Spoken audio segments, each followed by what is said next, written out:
Hey everyone, before the video begins, I would like to say be sure to like, comment, subscribe, turn on notifications so you won't miss another video. Follow me on my Twitch. That is the highlight of this video as of right now. Yeah. Go follow the Twitch to check out the full uncut, unedited version of this video. And that's it. Don't forget to eat, sleep, and game. I know this is not the gaming channel. So, have a good rest of your day. I'm out. Follow me on Instagram and TikTok to stay up to date. Go subscribe to my gaming channel as well. Now we can start the video. Peace.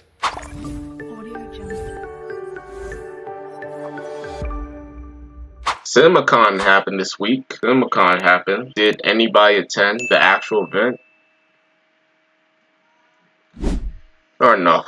It's just me. See who had their panels. Lionsgate, Sony, Warner Bros, and now Disney. Oh, and Universal.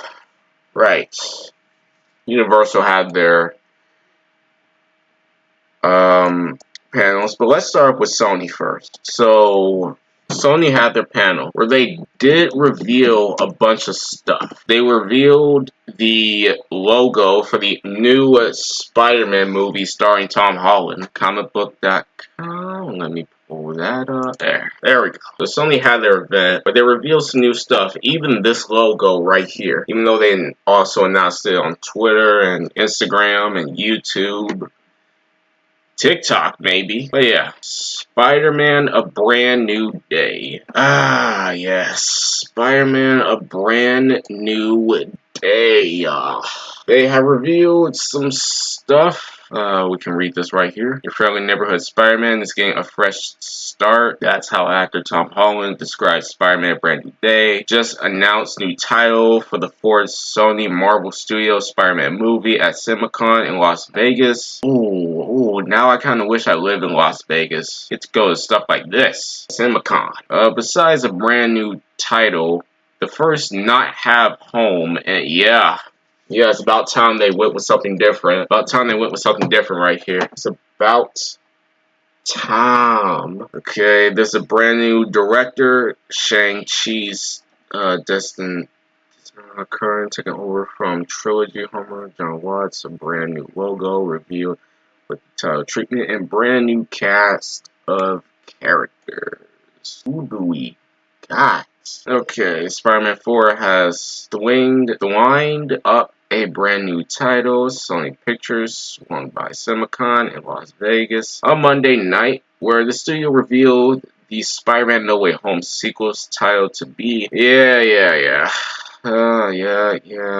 Before. Okay, movie from Sony and Marvel Studios is scheduled to release in theaters on July 31st, 2026. I'm gonna be 19 years old by the time this movie gets released. I have to say that carefully because even sometimes I cannot understand what I'm saying. Between Marvel's Avengers Doomsday, May 1st, 2026. That's next year, damn. Produced by Amy Pascal, the Spider-Verse movies, Pascal Pictures. Okay. I know we left you with a massive cliffhanger at the end of No Way Home. No shit, Tom Holland. Or did he even say this? It is exactly that. That's all I can say. Oh yeah, it is Tom Holland. Virtual message from the set of Christopher Nolan's The Odyssey, referring to spill cast by Doctor Strange. Benedict Cumberbatch erasing Spider-Man's secret identity and all memory of Peter Parker to protect the multiverse. Jesus Christ. The last film ended with Peter Parker forgotten by his girlfriend MJ and his best friend Ned, and allies like Doctor Strange and Happy Hogan. What in the world is that? It was a rest of the street level superhero who had been an Avenger mentored by the late Iron Man. Rest in peace, Iron Man. A back to basis approach taken from the brand new day era of Marvel's Amazing Spider-Man comics in 2008. Ooh, Okay. Taking inspiration from the comics. Got it. Sony and Marvel Studios got close to crossover movie with Tom Holland's Venom.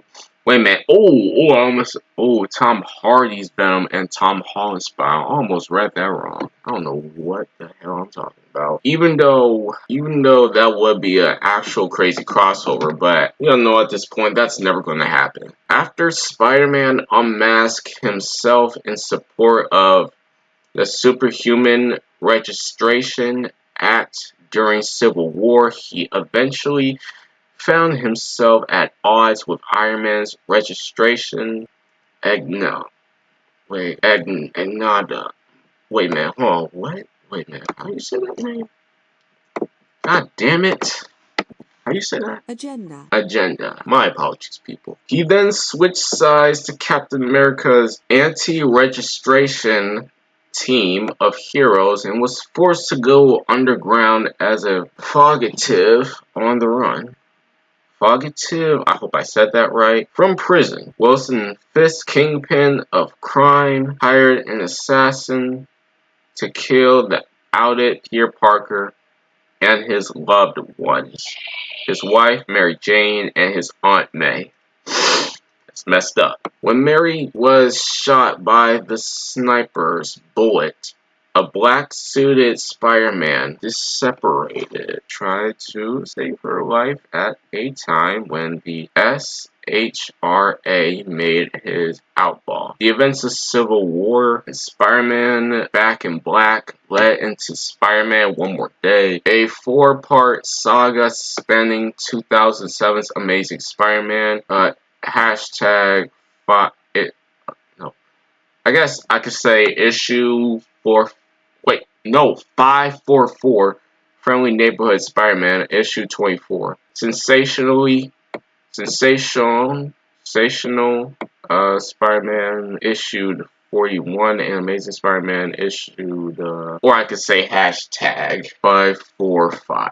One More Day not only ended Spider-Man's marriage to Mary Jane, but the controversial storyline made it so that Peter and MJ were never married at all. Dang. Instead, MJ was Peter's longtime girlfriend after turning to practically the entire Marvel Universe of help saving his dying Aunt May. Yay! Oh yeah, and then we have Spider-Man Beyond the Spider-Verse release date. They also released that too. Cinima Con was also where Sony announced the Spider-Man Homecoming title in 2016, named after the high school dance and Spider-Man. Yeah, we all know.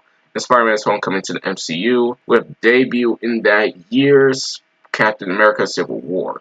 2019's Far From Home was named for Peter Parker's school trip overseas to Europe and Mysterio's supposed home world in the multiverse. In keeping with the theme of its predecessor, 2021's trilogy ender, Spider-Man No Way Home, saw multiple villains pulled from their home universes, along with Tobey Maguire and Andrew Garfield's Spider-Man, after Doctor Strange cast a spell trying to put Peter Parker's outed secret identity back into the box. No Way Home ended with another spell erasing all memory of Peter Parker, including his girlfriend and his best friend, and Peter embracing his role as a friendly neighborhood Spider-Man. We have to deal with the fact that we decided going to give up being Peter Parker and that he was going to focus on being Spider-Man, because being Peter Parker was too hard, Pascal previously said on Behind the Lance. So that's what the movie is about. Alright, so we got a lot of information. Alright, brand new cast. Let's get on with that. The status quo shift saw a single Peter Parker mangling with a new cast of characters. His old best friend, Harry Osborn. Oh, I think we all are familiar with that name. Returned from Europe, recounting his death as the Green Goblin in 1993's Spectacular Spider-Man. I wasn't around in 1993,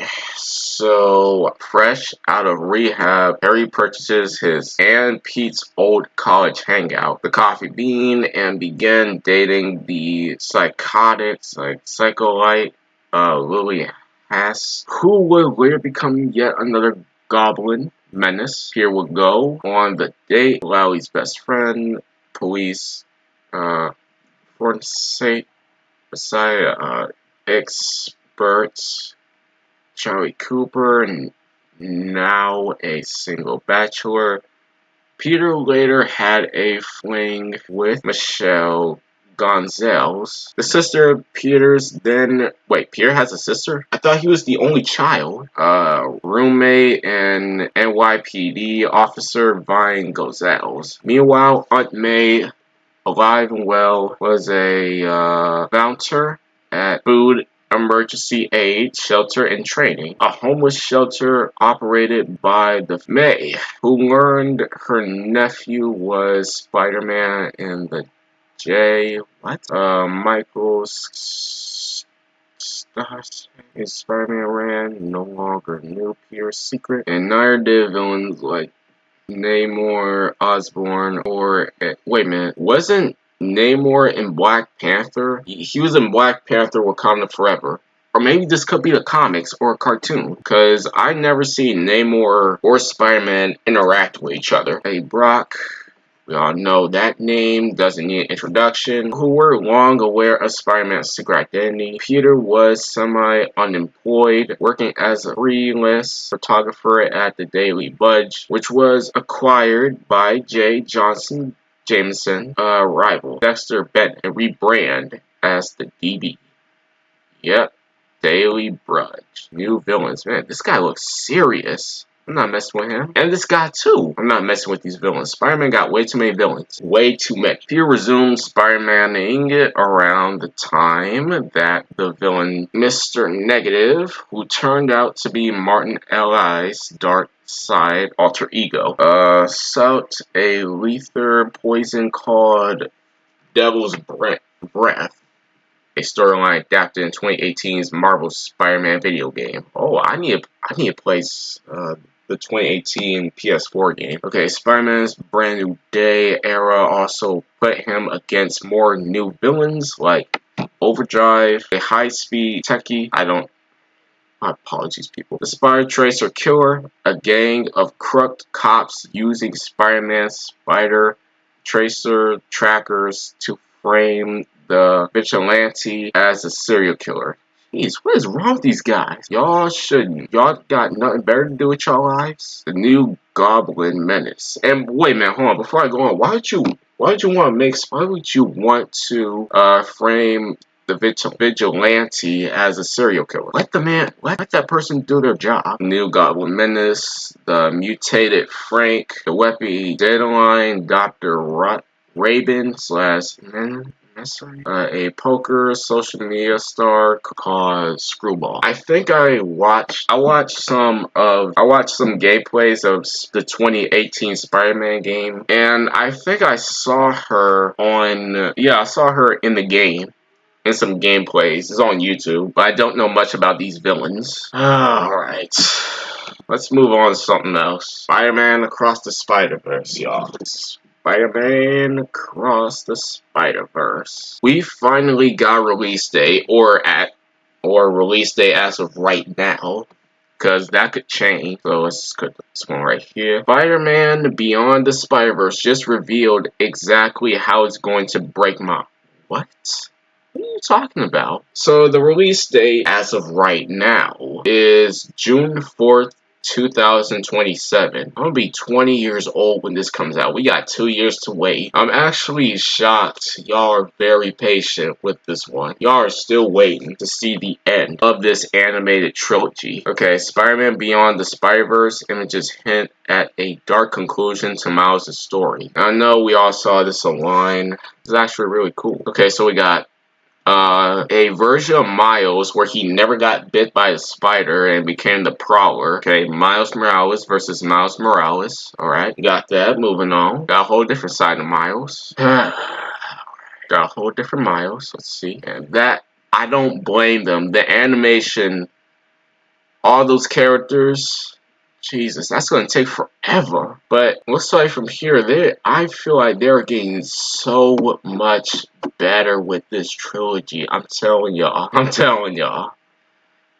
Right, and we got Gwen Stacy and Miles Morales right here. Dun, dun, dun, dun, dun.